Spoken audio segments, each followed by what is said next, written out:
Hey, Coach, thanks for taking the time today. Thanks, Jay. We're going to start with Dave, and then we'll go to Brooks. Hey Nick, when you talk about having a physical football team, I know it obviously probably starts with just having players who play like that, but are there ways that you and the coaching staff encourage it throughout the season? Yeah, we talk about tough football team, and again, what we talk about with tough is the physical part of the game, the block destruction, the tackling, within the fundamentals. We talk about relentless effort to the football, and we talk about because that's a form of toughness, and we talk about mental toughness of being able to play the next play. Um, Anytime, obviously the my best experience with being good at those things is because of the guys, exactly what you said, the guys that are in this building. But anytime as a coach that you're trying to reinforce things that you want, that you really admire and want for the program and for the culture, you enforce those things on tape. So, in our tape today and our tape every day, to be quite frank, because we talk about this every day, and every time we have a team meeting, we talk about it. We will put our physical plays up there. We will put our relentless effort plays up there, and we will put our mental toughness plays up there to reinforce it. Good, bad, and just so it's always on our mind. And so, yeah, I can't say enough of how tough our team is, and in all three of those phases: physical, mental, and effort. We'll go to Brooks and then Jeff. Hey Nick, losing Nakobe Dean for the playoffs, what does that mean on the field and off the field for this team? And what does the organization feel about Dean and what he's done this year? Yeah, N'Kobe's had a great year. As you guys saw the reports, he's going to be out, and we sure will miss him. Um, he's made big plays all year long. Most one that comes to everyone's mind is going to be the interception against Jacksonville to seal the game. But he has a couple plays in yesterday's game that are just outstanding. That set the tone of how physical we were going to play. The fourth play of the game, the way he comes down. I think the fourth play of the game of yesterday really shows you who N'Kobe Dean is. He identifies the play lightning fast, and that's because of how much time he spends working on this game. He loves football, and how much time he spends working on this game of football and at being able to diagnose plays. And he lights up the puller with his just that physical toughness play. And so it just was, you saw everything of who N'Kobe is in that play. Bam, good football IQ, boom, physical toughness. And yeah, we'll miss him. That's for sure. Got a lot of faith in the guys that in that room, um, but we'll for sure miss N'Kobe, and he's had a really good year. We'll go to Jeff and then Ruben. Hey Nick, Devontae Smith said that the Packers threw a lot of different coverage looks at you guys. Is that more of why you may have struggled in the passing game, or did you feel like, or is it maybe that you didn't do enough to scheme guys open? You know, um, Anytime you have a good offense, you can expect a lot of different things. Whether that's in the run looks of them, showing you different runs, or pardon me, different schemes up front, or whether that's in the coverage and mixing things up. So, one thing that was very clear yesterday is that when you get into these games and you get into a playoff game, you're gonna have things go against you, and you're gonna be like, man, we could have, if we could have made that play, or if we could have done this better as coaches, or whatever it is. And the reality of the situation as you get into the playoff football, you're not going to pitch a perfect game. You're not going to have a perfect game. There's going to be things that team does to create mistakes, and that's why it's so important that you're able to play the next play. Um, where why did we not have our best game as an offense yesterday? Well, that's never gonna be, oh, it's on this or it's on that. There's always gonna be different things. So as coaches, we have to do a good job of putting the guys in positions to succeed, and then we have to go out and execute. And so it's always gonna be that. And so And that was the case yesterday. We got to do a better job as coaches, and then we got to go execute better, and to play a better football game overall as an offense. We'll go to Ruben and then Martin. Hey Nick, we've seen you do a lot of different things as far as practice goes. Some days you'll change up and turn a practice into a walkthrough. Wednesday we saw you guys pad up at the link in bad conditions. How do you kind of get a sense of what the team needs as far as practice, when to go hard, when to really drive them, and when to back off? Communication, with all parties. That's communication with the coaches, where you feel like we are. Who are we playing? What kind of problems do they present? What do we need to see? Can walk through get some stuff done? Do we need to have it live? With pads on. Do we have to have pads on? Do we need a helmet? Right. So and then doctors and trainers and strength staff. Where are we? Who's going to be able to go on Wednesday? Who's going to be limited? Who's going to be out? Talking to the players. How you feeling? Where are your legs at right now? And so it's just my job. Now, ultimately, I have to make the decision that I think is best for the football team. I'm always going to want to practice, but I always got to think about, everybody and on this team and to do that. And so I think the best way to say that, Rube, is it's just constant communication between myself and all parties involved that to get the best information, to make the best decision I can for the team on that. I will say that I believe that, the way we practice and how we've practiced and, everything we do with practice, like there's a price to be had for success, and it takes the work. It takes the grind. It takes the practice. It takes the mental. And so we're very aware of that as well. We'll go to Martin and then Jason. Hey Nick, I wanted to ask you about one of the guys who you're probably going to count on to replace Nakobe and Oren Burks. He's a guy obviously who's done this before in San Francisco. What is the value of having a guy like that, and how do you think he did yesterday when he came in? Yeah, I thought he did a lot of good things. Obviously, in the game that he played against the Giants as well. We took him off a couple special teams with him being in as a full-time player there, and he's been such a dynamic player for us on special teams, and that's a great example, a great predictor of as a linebacker, how you can play as a linebacker with all the physical tools, how you're going to do there. It's obviously a different mental game, but what a great indicator of how you are as a linebacker, as far as how you tackle, how you get off blocks, etc. Is how you do it on special teams when there's a lot of space to do it in. And so he's done a great job. Great person, great teammate. Really enjoy having him on this team. And he's had to step in and play, just like with so many of our guys have had to step in and play this year, because it's a long season, and you're going to need everybody. You're going to need all bodies. You're going to need everybody on ready to roll. And Oren's been consistently ready to play and played well and performed well every time he's stepped onto the field. And as bummed as I am that Nakobe doesn't get to play, I'm excited for Oren and his opportunity to play. We'll go to Jason and then Tim.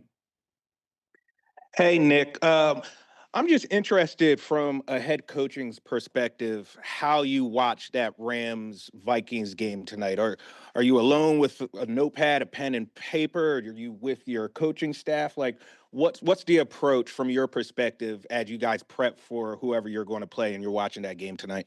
Yeah, we'll have to do a little bit of work on both teams. Obviously we played LA earlier in the year, so there's a little bit of familiarity there on that. But they've also changed as we've changed. But we haven't played Minnesota, so today will be about that work and really you get some stuff from a television copy. There are some things that you get. But during that time with the games being played, we'll be working off the tape that we have, whatever part, a little bit on LA, a little bit on Minnesota. You're going to watch the game as you're preparing. We've been in this situation before in the sense of, this happened in 22 when we didn't know if we'd play Minnesota or the Giants. And so as we were watching the game, all right, Giants are winning. Let's put more stock into this. And so today, up until that point, you're going to have to do a little bit of work on both teams. And then as the game goes on, we'll watch it. It'll be on in the background, and we'll be preparing for both those teams as well until the game changes, or it may not change at all. And so that's kind of how that goes. I think the other thing is it just gave you a little bit more time today when you don't know exactly who the opponent is, a little bit more time today to really get the corrections fixed from yesterday, because we have some things that we have to clean up from yesterday. So that's always the first part of a Monday. But even more so, even you can spend even a little bit more time here on that today, not knowing who you're going to play. So it's a different type of night, but you try to handle all the different scenarios that scheduling and things challenge by leaning on your past, by leaning on things like that. And so we've been in this scenario before, and we'll handle it similar to when we have before. Thank you. We'll go to Tim and John. Nick, there was a couple scenarios on 3rd and long in that game yesterday where you guys opted to run it or not be overly aggressive. What are the different factors that went into that approach? Yeah, I think you'll see that we're not afraid to run the ball in 3rd down scenarios ever. When you're able to run the ball on 3rd down, you present different challenges to the defense. The defensive coordinator has to think about his run fits with all his different exotic blitzes, and so that always puts fear into a defense that they got to be aware of that. They can't just pin their ears back and rush. Different times call for different scenarios. What I don't believe we got any yesterday on long runs. Is that right? We didn't convert any on 3rd and long, I believe, right, Tim? Right. Yeah. But there has been 3rd and 19 against Jacksonville at the 19. Saquon, we run it there. Saquon busts a long run for a touchdown. 3rd down can set you up for 4th down. And so sometimes you're playing it to get the 1st down. Sometimes you're playing it to solidify points. Sometimes you're playing it to strike fear into the defensive coordinator's mind. Sometimes you're playing it because you want to get the ball to Saquon in that particular case to break one.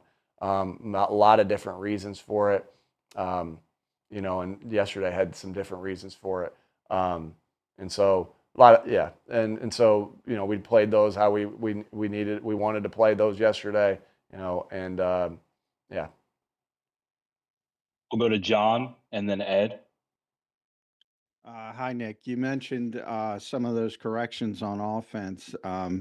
Just wanted to get your thoughts. The offensive line as a whole, those guys have such a high standard. A couple of them said we were too leaky. What did you see from that group specifically? Because sometimes they're really hard on themselves. Yeah, there's no doubt. I think there were times that one thing that we talk a lot about that we want to constantly be is on the same page. And there was a couple times that we weren't on the same page as a full offense. Now that happens. Again, I go back to this. That happens. The better the teams are, the more you're going to be presented with challenges. And you're not going to pitch a perfect game. It's our job to embrace the adversity that happens there and understand how to play the next play. And so there were a couple times there. There was a couple times that they got you lose a one-on-one matchup here and there. I thought we had some really good efforts from the offensive line, meaning really good performances from the offensive line. I just think going to Lane. Lane was awesome against a really good rusher that was over top of him, and we got a lot of good performances there. But it's that constant fight of always being on the same page. That starts with us as coaches of spelling out every scenario you can get, right? And here's what we do in this scenario. Here's what we do in this scenario. Now, the better you get, and as an offense, the more you're going to get stuff that you didn't even know they had. But it's still our job as coaches to present everything that could possibly happen and put them in those positions. And then we got to go out and execute it. And again, that's just something we can be better at from yesterday. We'll go to Ed and then Zach. Yeah, hi, Nick. Just ask you about, Saquon could have had a 75-yard touchdown run yesterday, took a knee. What did you think of that? Is that something you guys prepare for or talk about during the course of a week in situations like that? But what did you think of it in the moment? Yeah, for sure. Dallas, you go back, I'm just trying to think of the couple times we've had this. Dallas Goedert had one of those against Washington, I believe, in 2021, where now he wasn't in the open field, but he got the first down. And then once you can take knees there, you slide because, we've seen a couple things happen that, so I think, again, Dallas had one in the Washington game, I believe in 21. He caught a little pass in the flat. Bam, he slid. We took 3 knees and won the game.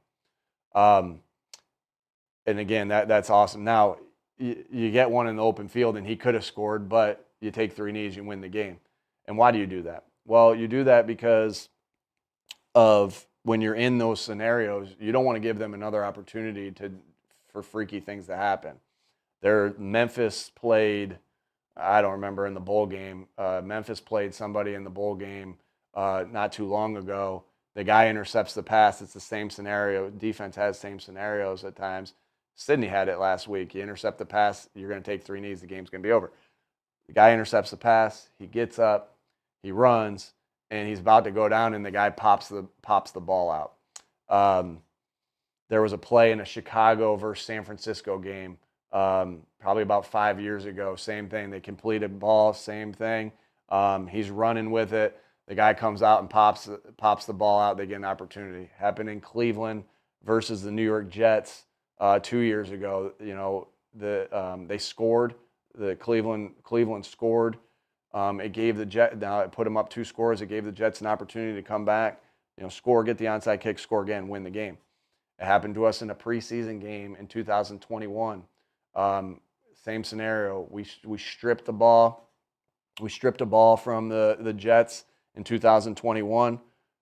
We should have just recovered it and went down. We scooped. We scored. We were up 1 point at the time. Then we went up 8.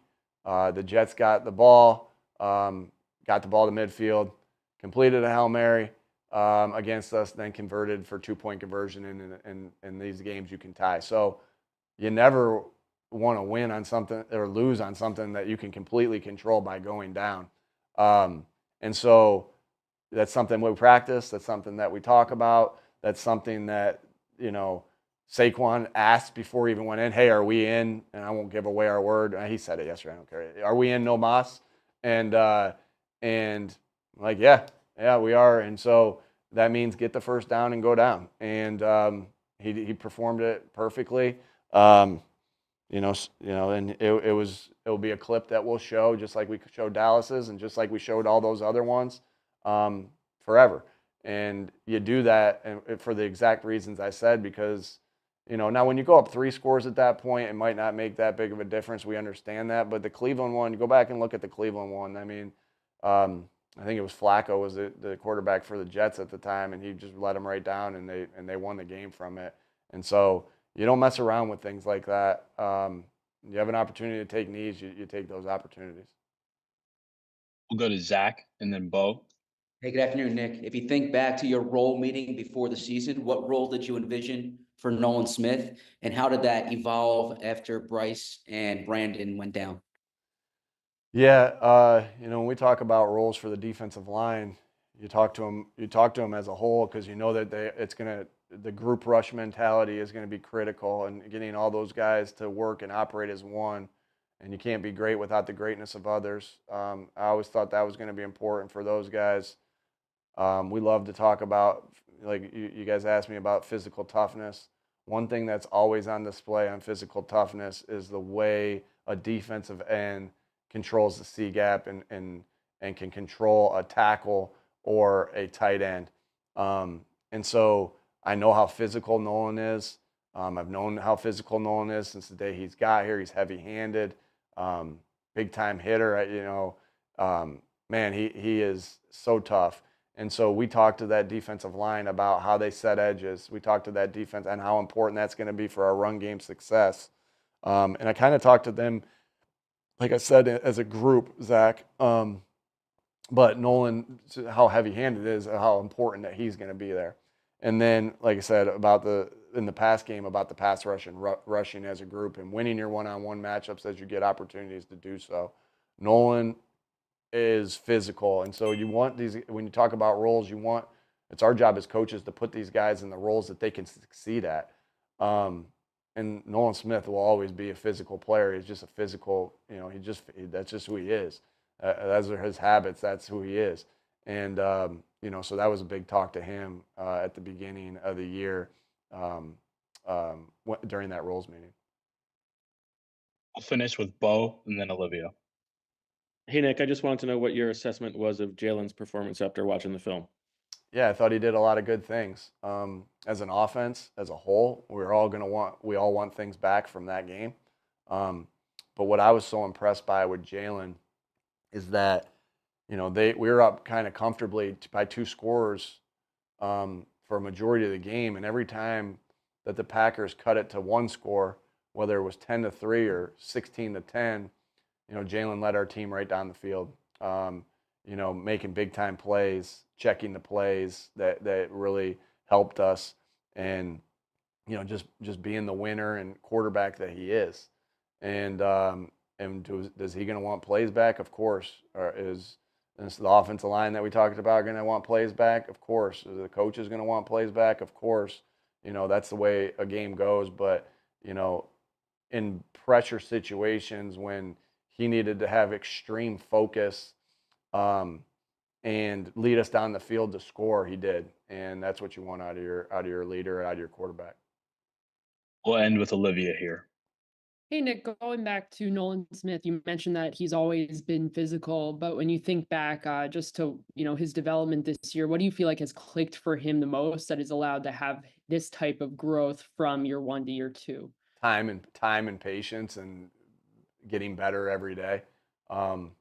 We live in such a world where it's like instant gratification, and that's just, anything worthwhile is going to take time.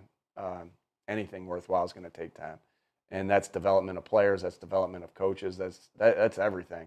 And Nolan's the example of that. And, it's just that if you can get, and that's what Kobe Bryant used to talk about all the time, how can I get a little bit better each day and a little bit better? And if you add up all that growth mindset stuff, if you add up all the increments that you get better and you continue to do this, eventually you're doing this the entire time and you're going to reach your ceiling, and God willing, you reach your potential.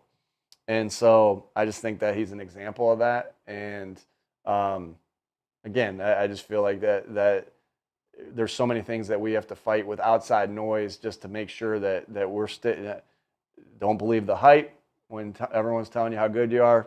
Don't believe it when everyone's telling you you're a bust. Just put your head down and win and get better. And I think that's what he's done. Thanks for the time, Coach. Thanks, everybody.